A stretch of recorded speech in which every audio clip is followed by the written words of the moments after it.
Hello everyone, welcome to study arm point. दोस्तों, इस video में हम पढ़ेंगे क्लास 11 के पोल साइंस का चैप्टर 2, जिसका नाम है भारतीय संविधान में अधिकार। दोस्तों, जैसा कि हमने चैप्टर 1 में देखा, संविधान किसी भी देश को चलाने के लिए एक अति महत्वपूर्ण दस्तावेज है, क्योंकि संविधान ही बताता है उस देश की सरकार की संरचना कैसी होगी, यानी उस देश की सरकार को किस तरह से चुना जाएगा या किस तरह से उसका निर्माण होगा। साथ ही साथ सरकार के विभिन्न अंगों के बीच परस्पर संबंध क्या होगा, और सरकार की शक्तियों पर अंकुश भी संविधान ही रखता है, क्योंकि संविधान शक्तियों पर अंकुश नहीं रखेगा तो सरकार उन शक्तियों का अनुचित प्रयोग कर सकती है। इसीलिए हमें एक संविधान की आवश्यकता होती है। चैप्टर 2 में हम क्या देखने वाले हैं? अधिकार के बारे में, यानी अधिकार क्या होते हैं। तो अधिकार बेहक हैं जो किसी भी व्यक्ति को अपना जीवन जीने के लिए आवश्यक हैं। समय समय पर इन अधिकारों की मांग उठती रही है, और अगर ये मांग उठती है और समाज के कई सारे लोगों द्वारा इसका समर्थन किया जाता है और ये उचित मांगे होती हैं और राज्य इस पर मोहर लगा देता है, यानी कि इनको स्वीकार कर लेता है, तो वो अधिकार बन जाते हैं। अधिकारों का इतना महत्व है कि हम इसको दो उदाहरणों द्वारा समझ सकते हैं। जैसे पहला उदाहरण है 1982 के एशियाई खेल, और दूसरा है मचन लालों की गिरफ्तारी से। तो यहाँ पर हम देखेंगे कि किस तरह से अगर किसी व्यक्ति के अधिकार छीन लिए जाते हैं तो कितनी कठिनाई में या फिर उसका जीवन बिल्कुल ही व्यर्थ चला जाता है।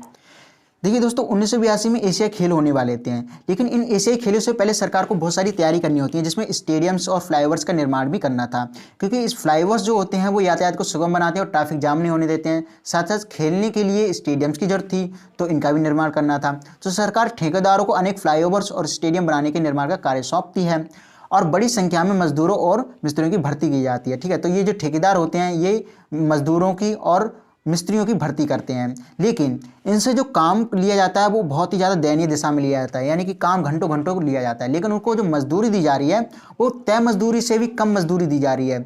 एक न्यूनतम जो मजदूरी होती है उससे भी कम मजदूरी दी जा रही है। जब समाज वैज्ञानिक एक टीम जब इसका दौरा करती है तो उनको इसके बारे में जब पता चलता है तो वो एक सुप्रीम कोर्ट में याचिका दायर करते हैं, सुप्रीम कोर्ट यानी कि सर्वोच्च न्यायालय में, और उन्होंने वो दलील देते हैं कि तय की गई न्यूनतम मजदूरी से कम मजदूरी देना बेगार या फिर बंधुआ मजदूरी के बराबर है। बेगार या बंधुआ मजदूरी का मतलब होता है कि बिल्कुल ही नाममात्र पैसों से बहुत ज़्यादा काम लेना। तो उन्होंने बोला ये बिल्कुल बेगार है, यानी बंधुआ मजदूरी है, जो कि शोषण के विरुद्ध अधिकार का उल्लंघन करता है। और सुप्रीम कोर्ट यानी सर्वोच्च न्यायालय इसको मान लेता है, इस दलील को, और सरकार को आदेश देता है या निर्देश देता है कि इन हजारों मजदूरों को उनके काम के लिए तयशुदा मजदूरी दिलाई जाए। ठीक है, तो ये तो था हमारा 1982 की एशियाई खेल। अब हम दूसरा देखते हैं मचन लालुंग का केस। मचन लालुंग चुबरी गांव का रहने वाला है, जो कि असम के मड़गांव जिले में पड़ता है। जब 23 वर्ष की उम्र में होता है इसको गिरफ्तार कर लिया जाता है। क्यों गिरफ्तार कर लिया जाता है? क्योंकि इस पे आरोप होता है कि इसने किसी को गंभीर रूप से चोट पहुंचाई है, इस वजह से इस पे मुकदमा चलाया जाता है। मुकदमा चलाने पे पता चलता है ये मानसिक रूप से अस्वस्थ है। अब मानसिक रूप से अस्वस्थ होने के कारण ये अपना बचाव नहीं कर पाएगा और इसकी कोई भी दलील सुनी नहीं जा सकती, इसलिए इसको मतलब कि इलाज के लिए अस्पताल भेजा जाता है, जहाँ पर एक कैदी के रूप में इसका सफलतापूर्वक इलाज भी चलता है और ये ठीक भी हो जाता है। फिर स्वस्थ होने पर जेल अधिकारियों को सूचित किया जाता है डॉक्टरों द्वारा, लेकिन फिर भी जेल अधिकारी बिल्कुल भी इसकी मतलब कि जो हमारे अधिकारी होते हैं अस्पताल के, उनकी एक भी नहीं सुनते हैं। 1967 में और 1996 में 2 बार जेल अधिकारी को सूचित किया जाता है, फिर भी जो मचन लालुंग होता है उस पर एक भी बार केस नहीं चला जाता है और वो इसी तरह से जेल में सड़ते रहता है। 2005 में जब राष्ट्रीय मानवाधिकार आयोग की एक टीम होती है वो देश भर में कैदियों का निरीक्षण कर रही होती है, उसी दौरान उन्हें मचन लालुंग के बारे में पता चलता है, तब जाके वो कहीं इसको आज़ाद करा पाते हैं। लेकिन जब ये आज़ाद होता है तो ये करीब 70 वर्ष का हो चुका होता है। इस दौरान ये करीब 54 वर्ष तक जेल में ही कैदी के रूप में रहता है। इससे क्या होता है, इसका पूरा जो जीवन होता है वो करीब जेल में ही बीत जाता है, जो कि जीवन और स्वतंत्रता के अधिकार का उल्लंघन है। तो हमने देखा कि पहला जो हमारा उदाहरण था उसके अंदर शोषण के विरुद्ध अधिकार का उल्लंघन हो रहा है, जबकि दूसरे में जीवन और स्वतंत्रता के अधिकार का उल्लंघन हो रहा है। लेकिन ये अधिकार हमें मिलते कहाँ से हैं, इसको आइए देखते हैं। प्रत्येक नागरिकों के अधिकारों का स्रोत संविधान होता है, जहाँ पर ये अधिकार लिखे होते हैं उसी को हम अधिकार का घोषणा पत्र कहते हैं। तो अधिकतर लोकतांत्रिक देशों में नागरिकों के अधिकारों को सूचीबद्ध कर दिया जाता है। संविधान द्वारा प्रदत्त और संरक्षित अधिकारों की ऐसी सूची को अधिकारों का घोषणा पत्र कहते हैं। यानी संविधान हमें इनको प्रदान भी करता है, साथ साथ संरक्षित भी करता है, यानी कि उनकी सुरक्षा भी करता है। जैसे अगर हम संविधान जो दक्षिण अफ्रीका का संविधान का घोषणा पत्र देखें तो वहाँ पर नस्ल, लिंग, गर्भधारण, वैवाहिक स्थिति, जातीय, इन सब के आधार पर भेदभाव वर्जित करता है, क्योंकि यहाँ पर क्या था, पहले रंग के आधार पर बहुत ज़्यादा भेदभाव किया जाता था या फिर लिंग के आधार पर, धर्म के आधार पे। तो इन चीज़ों को उस अधिकारों घोषणा पत्र में शामिल करके वहाँ ये जो चीज़ें थी उनको समाप्त करने की कोशिश की गई है। इसी तरह से भारत में भी अधिकारों की घोषणा के पत्र की मांग सबसे पहले 1928 में मोतीलाल नेहरू समिति द्वारा अंग्रेजों से भारतीयों के लिए उठाई गई थी। तो इसी वजह से जब संविधान बनाया गया तो इन अधिकारों को उस संविधान में भी लिखा गया। तो इसी तरह से हम देखते हैं हमारे संविधान में कहाँ पर ये अधिकार दिए गए हैं। देखिए, भारतीय संविधान में नागरिकों को जो सबसे महत्वपूर्ण अधिकार दिए गए हैं वो है मौलिक अधिकार, जो कि भारतीय संविधान के भाग 3 में अनुच्छेद 12 से 35 तक दिए गए हैं। इनको हम कहाँ से लिया है, हमने संयुक्त राज्य अमेरिका से, और उनको भारत का मैग्ना कार्टा भी कहा जाता है। और मूल रूप से हमारा जो भारतीय संविधान था जब बना था तो उसके अंदर 7 मौलिक अधिकार थे, लेकिन जो हमारा 31 अनुच्छेद में दिया गया था संपत्ति का अधिकार, उसको 44वें संविधान संशोधन 1978 द्वारा संपत्ति के अधिकार को समाप्त कर दिया गया। इस वजह से हमारे वर्तमान में 6 मौलिक अधिकार हैं। कौन कौन से हमारे 6 मौलिक अधिकार? पहला है समता का अधिकार, दूसरा है स्वतंत्रता का अधिकार, तीसरा है शोषण के विरुद्ध, चौथा है धार्मिक स्वतंत्रता का अधिकार, पांचवा है सांस्कृतिक और शैक्षिक अधिकार, छठा है संवैधानिक उपचारों का अधिकार। तो इन्हीं अधिकारों के बारे में हम एक एक करके बात करते हैं। मौलिक अधिकारों में जो सबसे पहला अधिकार दिया गया है वो हमारा समता का अधिकार, यानी कि समानता का अधिकार, जो कि आर्टिकल 14 से 18 तक दिया गया है। आर्टिकल 14 क्या कहता है कि राज्य, यानी कि भारत की बात की जा रही है कि राज्य भारत के राज्य क्षेत्र में किसी को भी विधि के समक्ष समानता या विधि के समान संरक्षण से वंचित नहीं करेगा।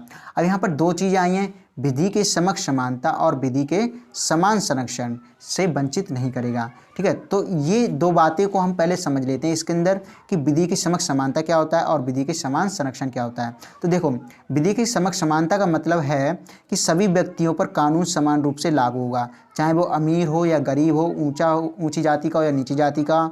ठीक है, तो समान व्यक्तियों पर कानून समान रूप से लागू होगा और कोई भी कानून से ऊपर नहीं होगा। इसी को हम रूल ऑफ लॉ कहते हैं। ठीक है, रूल ऑफ लॉ कहते हैं इसको, यानी कि कानून का शासन इसी आर्टिकल को कहा जाता है। विधि के समक्ष समानता कहा जाता है। विधि से यानी कि कानून से कोई भी बढ़कर नहीं है। अब विधि के समान संरक्षण का मतलब क्या हो गया कि समान लोगों के साथ समान व्यवहार किया जाएगा और असमान लोगों के साथ असमान व्यवहार किया जाएगा। जैसे उदाहरण के लिए अगर आपने देखा होगा कि अगर कोई बच्चा कोई जुर्म करता है तो उसको कुछ कम सज़ा दी जाती है, जबकि बड़ों के लिए बहुत ज़्यादा सज़ा दी जाती है, क्योंकि बच्चे हैं, उनकी भी मानसिक स्थिति कम देखो इतनी ज़्यादा विकसित नहीं है, तो उनको सुधरने का एक मौका दिया जाता है। तो वो एक तरह से असमान है, किससे? बड़ों से असमान है, तो उनके लिए अलग कानून होगा और बड़ों के लिए अलग कानून होगा। तो समान लोगों के साथ समान व्यवहार करेगा, जबकि असमान लोगों के साथ असमान व्यवहार करेगा। आर्टिकल 15 भेदभाव की मनाही करता है, जिसमें कहा गया है कि राज्य किसी के साथ लिंग, धर्म, जाति, मूल वंश या जन्म स्थान के आधार पर भेदभाव नहीं करेगा। इस तरह के भेदभाव होते रहते हैं। जैसे अगर आप देखो, आपकी बुक में उदाहरण दिया गया है कि जब स्वदेश कुमार होता है वो अपने मित्र के साथ अपने गांव जाता है, वहाँ पर वो जब एक होटल में चाय पीने के लिए जाते हैं तो चाय वाला होता है वो स्वदेश को तो जानता होता है, और लेकिन जब वो उसके मित्र को नहीं जानता होता है तो उसकी जाति पूछने के लिए, जानने के लिए क्या करता है, उसका नाम पूछता है। उसके बाद जब उसे पता चलता है ये छोटी जाति का है तो वो उसे एक कुल्हड़ में चाय देता है, जबकि स्वदेश को एक सुंदर कप में चाय देता है। तो यहाँ पर क्या हुआ, वहाँ पर जाति के आधार पर क्या हुआ, भेदभाव हो रहा है। इसी तरह से एक और उदाहरण बताया गया है जिसके अंदर टेलीविज़न जो होती है, वहाँ पर आपने समाचार पत्र पढ़ते हुए एक पत्रकार को देखा होगा। उसमें कुल 10 सदस्य होते हैं और केवल 4 को ये आदेश दिया जाता है कि वे अपना समाचार पत्र ना पढ़ें। तो इस टेलीविज़न के जो समाचार पत्र पढ़ने वाले 10 सदस्य थे उनमें से 4 को हटा दिया गया। क्यों हटा दिया गया? क्योंकि वो सभी महिलाएं थीं। लेकिन उसका कारण ये नहीं बताया गया कि आप महिला हो, उनको ये बताया गया कि आप 45 वर्ष की उम्र को पार कर चुकी हैं, इसलिए आप इसको नहीं पढ़ सकती। लेकिन जो बचे हुए जो बाकी लोग थे उनमें पुरुष थे सारे के सारे, उनमें 2 पुरुष ऐसे भी थे जो 45 वर्ष की उम्र पार कर चुके थे, लेकिन फिर भी नहीं हटाया गया। तो इससे क्या पता चलता है, उनको जो लिंग है, लिंग के आधार पर हटा दिया गया। क्योंकि वो पुरुष थे इसलिए उनको हटाया नहीं गया, महिलाएं थी इसलिए उनको हटा दिया गया। तो यहाँ पर लिंग के आधार पर हमें क्या देखने को मिलता है, भेदभाव देखने को मिलता है। इसलिए हमारा जो आर्टिकल 15 है, हर तरह से भेदभाव की मनाही करते हैं, चाहे वो लिंग हो, चाहे धर्म हो, जाति हो, मूल वंश हो या जन्म स्थान हो, इन सभी के आधार पर भेदभाव की मनाही करता है। अब इतने सालों से जो हमारा आज़ाद देश नहीं हुआ था उस टाइम से इनके साथ इस तरह के भेदभाव हो रहा है।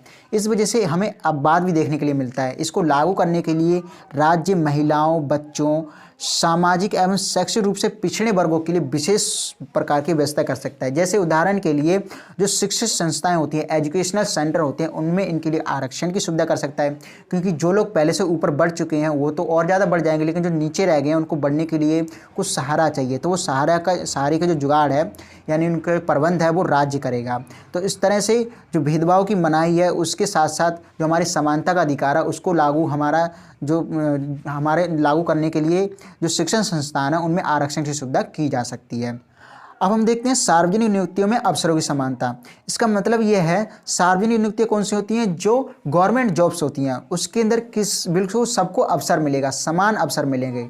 तो यहाँ पर आप देखोगे कि जो छोटी पिछड़ी मूल वंश थे, ठीक है, छोटी जाति थी या फिर बहुत ज़्यादा दबे हुए लोग थे, उनको अवसर नहीं मिल पाया। अब उनको अवसर देने के लिए क्या व्यवस्था की गई है, सरकारी नौकरियों में आरक्षण की सुविधा दी गई है। यानी कि जो सबसे नीचे रह गया था उनको आरक्षण देकर उनको ऊपर उठाने की कोशिश की जाती है।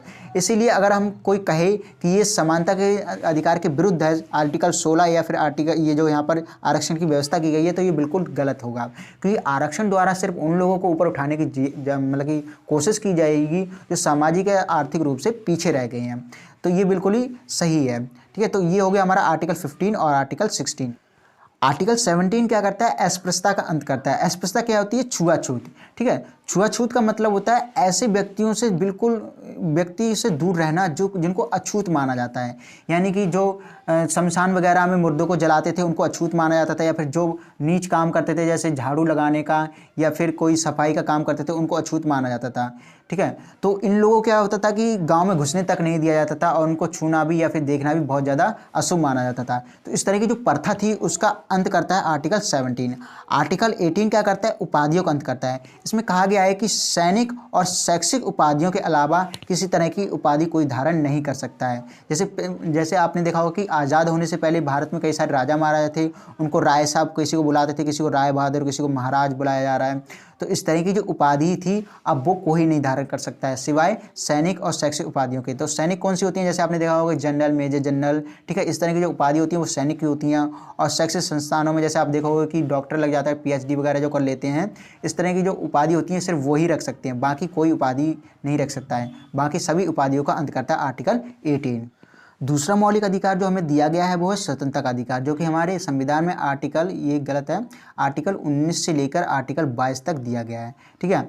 तो इसमें जो आर्टिकल 19 है उसमें 6 तरह की स्वतंत्रताएं प्रदान की गई हैं। कौन कौन सी, पहली है भाषण और अभिव्यक्ति की, दूसरी है शांतिपूर्वक ढंग से सभा या सम्मेलन करने की, तीसरा है संघ या समिति बनाने की, चौथा है भारत में कहीं भी आवास संचरण की, और पांचवा है देश में किसी भी हिस्से में निवास करने की और रहने की स्वतंत्रता, और छठा है कोई भी पेशा या व्यवसाय चुनने की स्वतंत्रता। तो यहाँ पर देखिए भाषण और अभिव्यक्ति का मतलब ये नहीं है कि आप कुछ भी कहो, ठीक है। तो यहाँ पर वो ऐसा भाषण दे सकते हो जिससे देशद्रोह ना जागे, ठीक है, देश के लिए खतरा ना हो। और यहाँ पर स्वतंत्रता का मतलब ये नहीं है कि आपको बोलना ही है, आप चुप भी रह सकते हो। यहाँ पर भाषण का मतलब है कि आप भाषण दो या ना दो, ये आपकी मर्जी है।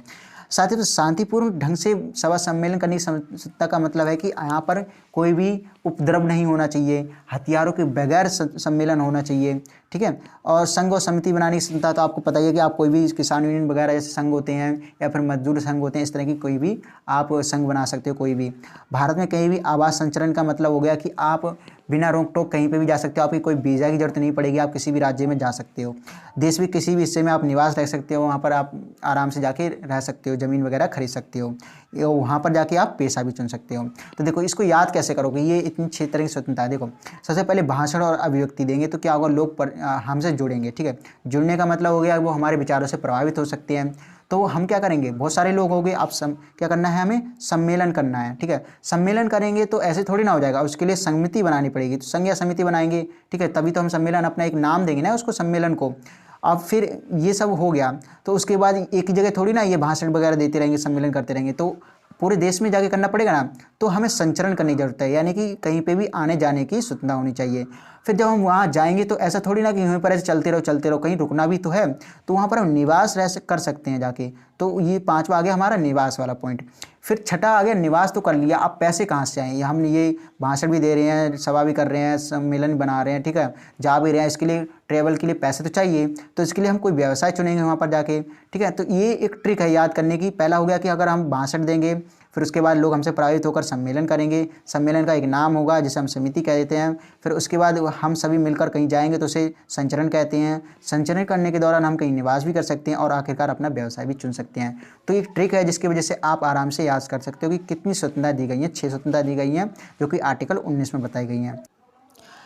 आर्टिकल 20 क्या कहता है? अपराधों के लिए दोष सिद्धि के संबंध में संरक्षण। इसका मतलब हो गया कि अगर किसी पे दोष लगता है कि उसने ये अपराध किया है तो उसको सिद्ध करने के लिए संरक्षण यहाँ पर प्रदान किया गया है। ये 3 तरह के हैं। जैसे मौजूदा किसी कानून को भंग करने पर ही किसी व्यक्ति को दंडित किया जाएगा। जैसे उदाहरण के लिए किसी व्यक्ति ने अगर कोई अपराध किया है 2003 में और एक कानून बन जाता है 2005 में कि इस कार्य को करना अपराध है, तो ऐसा नहीं है उसको दंडित किया जाएगा। क्यों? क्योंकि कानून बना है 2005 में, लेकिन उसने वो कार्य किया था 2003 में, तो अभी उसको अपराध नहीं घोषित किया जा सकता। अगर वो 2005 के बाद कोई वही कार्य करता है जिसको अपराध घोषित कर दिया गया है तो उसको दंडित किया जा सकता है, अन्यथा इसको दंडित नहीं किया जा सकता है। दूसरा संरक्षण है किसी व्यक्ति को एक ही अपराध के लिए एक से अधिक बार सजा नहीं मिलेगी। जैसे उदाहरण के लिए अगर कोई व्यक्ति चोरी करता है और चोरी करने के बाद वो जेल से वापस आ जाता है सजा काट के, तो न्यायालय ये नहीं कहेगा कि तूने चोरी की थी तो दोबारा जेल जा, ऐसा नहीं होगा। अगर वो दोबारा चोरी कहीं और करता है, उस पर दोबारा केस हो जाता है, तब वो जा सकता है, तब उसको न्यायालय भेज सकता है। लेकिन वो एक ही चोरी के लिए 2 बार न्यायालय उसको दंडित नहीं कर सकता है, ठीक है, उसको 2 बार सजा नहीं दे सकता है। फिर तीसरा जो है संरक्षण वो है किसी व्यक्ति को अपने ही विरुद्ध गवाही देने के लिए मजबूर नहीं किया जाएगा। बहुत बार ये होता है कि जो पुलिस होती है वो जो अपराधी होते हैं उनको बोलते हैं कि ये अपने जुर्म कबूल कर लो, लेकिन ये उन पे फोर्स इतना ज़्यादा नहीं किया जा सकता है कि वो अपने विरुद्ध गवाही दें, जबकि उन्होंने वो अपराध किया ही ना हो सकता है। तो ये नहीं है कि व्यक्ति को मार के या फिर उनको यातनाएं देकर उनसे कबूल करवाया जाए कि तुमने ये गुनाह किया है, इसको कबूल कर लो, तो इसमें इनको संरक्षण प्रदान होता है। तो इसी वजह से ये बहुत ज़्यादा इम्पोर्टेंट हो जाता है।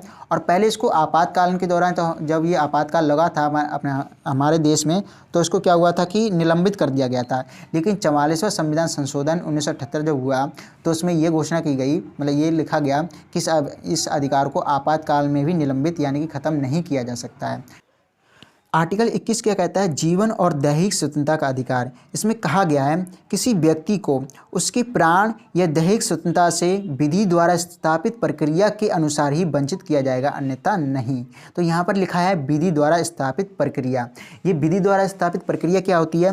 इसका मतलब होता है कि अगर किसी व्यक्ति ने अपराध किया है तो उसको सबसे पहले गिरफ्तार होने के 24 घंटे के अंदर अंदर क्या करना है? न्यायालय में पेश करना है। इसके साथ ही साथ उसको अपने मनपसंद जो वकील है या फिर जो भी उसका वकील होगा उससे सहायता प्राप्त करने का उसका पूरा अधिकार है, ठीक है। न्यायालय में पेश होने के बाद ही न्यायालय ये तय करेगा कि उसने कोई गुनाह किया है या नहीं। अगर नहीं किया है तो उसको छोड़ दिया जाएगा, अगर किया है तो ही उसको दंडित किया जाएगा, ठीक है।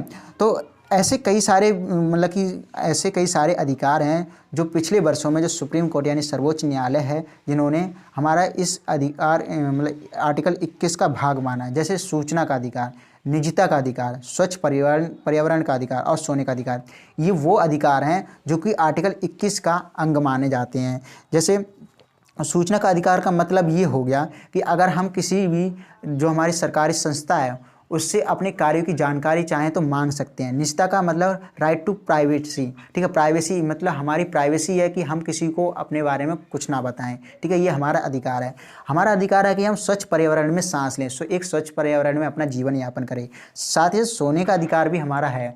बिना सोने के अधिकार के क्या होता है? देखो, अगर कोई व्यक्ति सोएगा नहीं तो उसकी पूरी नींद ना होने की वजह से वो सही से अपना कार्य नहीं कर पाएगा, तो ये भी उसके जीवन को प्रभावित करता है, ठीक है।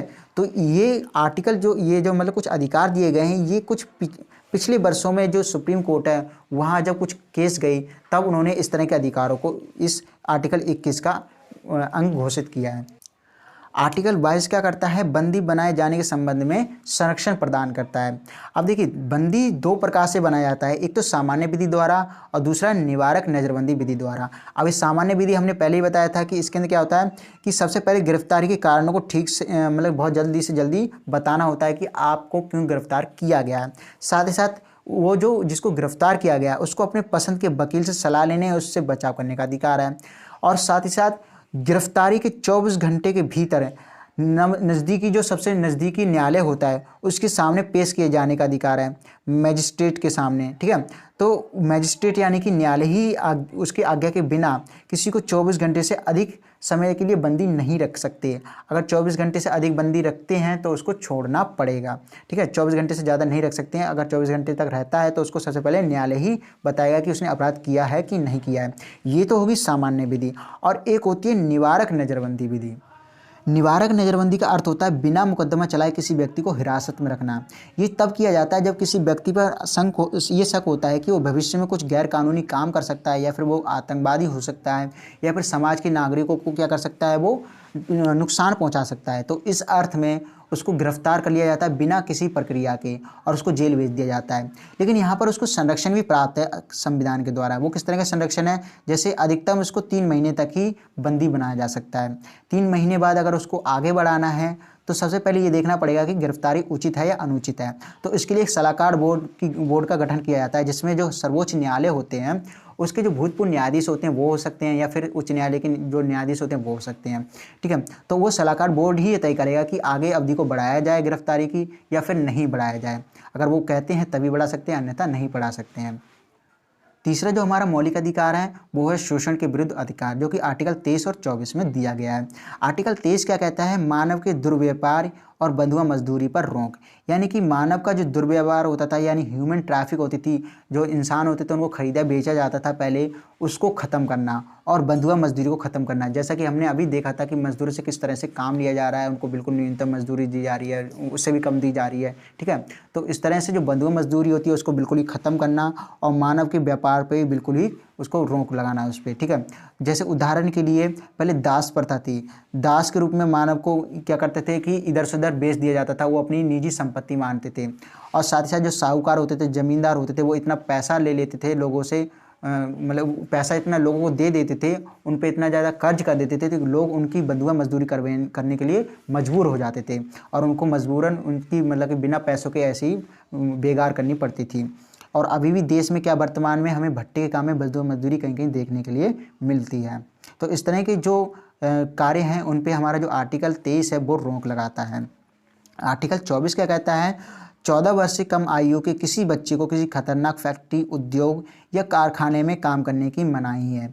यानी कि ऐसा कोई कार्य है जो बिल्कुल खतरनाक है, ठीक है, वो आर्टिकल 24 के अनुसार मना करता है। जैसे आप यहाँ देख सकते हो फोटो में, ये बच्चा है बीड़ी बना रहा है। तो यहाँ पर क्या हो रहा है, उसका जो जीवन है बिल्कुल ही ज़्यादा बेकार जा रहा है, उसका बचपन है वो ख़राब हो रहा है। उसको इस उम्र में पढ़ना लिखना चाहिए, लेकिन उसको फैक्ट्री में काम कराया जा रहा है। साथ ही साथ बीड़ी बनाने में बच्चों का इस्तेमाल ज़्यादा किया जाता है, क्योंकि उसकी छोटी छोटी उंगलियों से उनको जल्दी बनाया जाता है। मशीनों में बच्चे जल्दी से काम करने लगते हैं, लेकिन उनकी ज़िंदगी को खतरा बहुत ज़्यादा होता है। ये बहुत ज़्यादा खतरनाक मशीनें होती हैं जिनमें बच्चे फंस जाते हैं, तो उनके देखो अंग को बहुत ज़्यादा क्षति हो सकती है, फिर उनकी मृत्यु हो जाती है। तो इस तरह की जो घटनाएं हैं उनको रोकने के लिए आर्टिकल 24 कहता है कि 14 वर्ष से कम आयु के जो बच्चे होते हैं उनसे किसी खतरनाक जगह पे आप काम नहीं करवा सकते। तो दोस्तों अभी के लिए इतना ही, मिलते हैं वीडियो के नेक्स्ट पार्ट में। तब तक के लिए थैंक यू वेरी मच।